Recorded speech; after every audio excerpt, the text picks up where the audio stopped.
This is the Metaverse.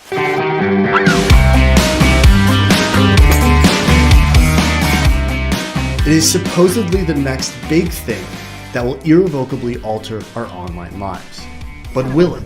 And what exactly is it?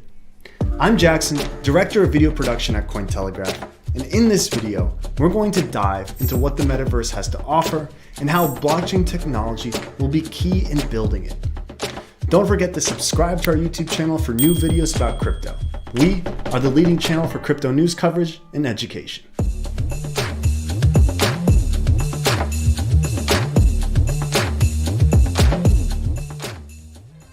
Let's break it down. The term metaverse is not new. It is a blend of the words meta, which means transcendent or beyond, and verse, which simply refers to the universe. The term was originally coined by Neil Stephenson in his 1992 sci-fi novel. He uses the word to describe a virtual world where the main character socializes, shops, and fights enemies through his avatar.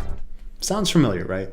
Today, the metaverse is quickly becoming a collaborative virtual space where people can put on their VR headsets or control their 3D avatars to interact, play, learn, and even work. It is also becoming an entirely new economic realm. The metaverse is exactly like the current version of the internet, but is fully immersive. Well, maybe not just yet. So now that you know what the metaverse is, you're probably wondering who's actually building it. It looks like a video game, so it's probably just the gaming studios, right? Well, not exactly. Remember this guy? To redesign the Facebook app. Well, now he's this guy. Our company is now Meta. When the social media giants start getting involved, that is a signal that the metaverse is going to be much more than a game. It could potentially give people a way to have a second, alternative virtual life. But wait, if Meta, Facebook, is building our second reality, how do we know it's not going to be plagued by the same problems caused by social media giants today? I know I don't want Meta selling my second life's data to virtual Putin. There's got to be a better, or at least safer way. And there is. But first, whether we like it or not, major corporations will likely play a major role in how the metaverse develops and evolves. Microsoft, for example, is building a workplace-focused metaverse in a digital environment called Mesh. It's also bought video game maker Activision for almost $70 billion to, in the words of the CEO, provide the building blocks for the metaverse. Epic Games, the company behind Fortnite, announced it would put forth $1 billion to support the company's long-term vision for the metaverse. Nike is creating a virtual world called Nike Land on Roblox, and H&M launched its first virtual fashion show on Animal Crossing. Meta has the biggest stakes in the metaverse. The company has invested billions of dollars in it, and although Meta says they don't want to own the metaverse, their actions tell a different story. For now, I think for the foreseeable future, we're going to be living in like Meta's version of the metaverse. They'd like to own as much of it as possible. I mean, they're spending $10 billion, just this year alone on this stuff, and they're going to spend more annually going forward. It seems clearer now more than ever that big corps are looking to rack up profits as they position themselves at the center of the metaverse, the new multi-billion-dollar Eden. But for a lot of people, building the metaverse is a chance to get right what the internet got wrong, such as user privacy, data protection, trustless transactions, and unchangeable record keeping. And that's precisely where blockchain technology will become key. A blockchain-based metaverse would inherit the values the blockchain industry was founded on, namely permissionless access, censorship resistance, security, and decentralization. The unhackability and immutability of blockchains are critical properties for securing any virtual reality technology for broad adoption. Hacks and data breaches are common in the real world, but if people are supposed to operate in an entirely virtual environment, the underlying platform must be secure. Not only does blockchain allow for the fast confirmation of information, but it also allows for cryptographically secure and protected transactions. Blockchain and crypto assets are fundamental to creating a safe virtual reality. NFT technology will also be the foundation for property ownership in the metaverse.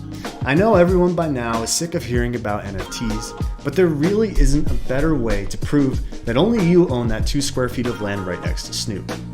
One of the best examples of this would be Decentraland, a virtual world owned by the community and based on the blockchain platform Ethereum.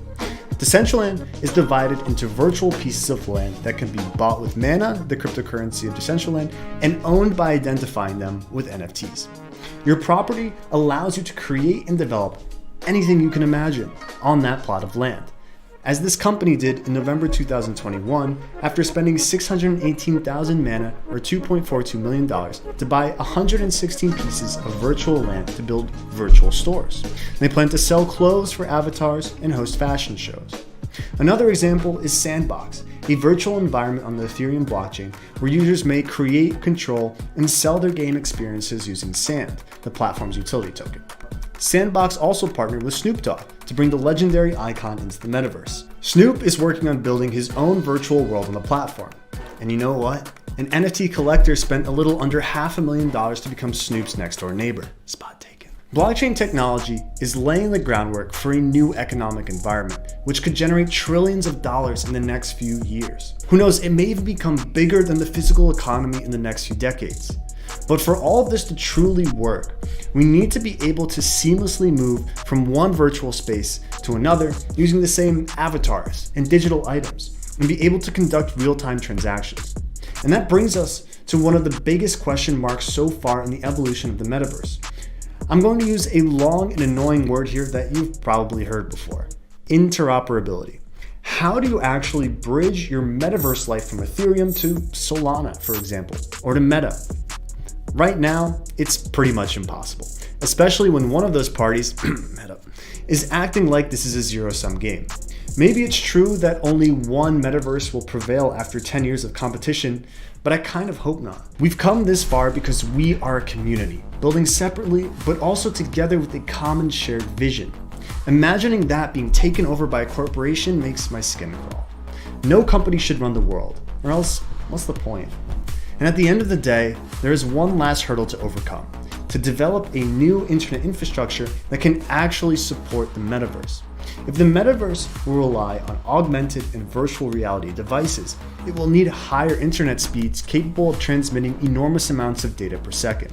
And on the other hand, those VR devices will need tiny, super fast microprocessors capable of handling hyper-realistic graphics with high refresh rates, high frames per second, and so on.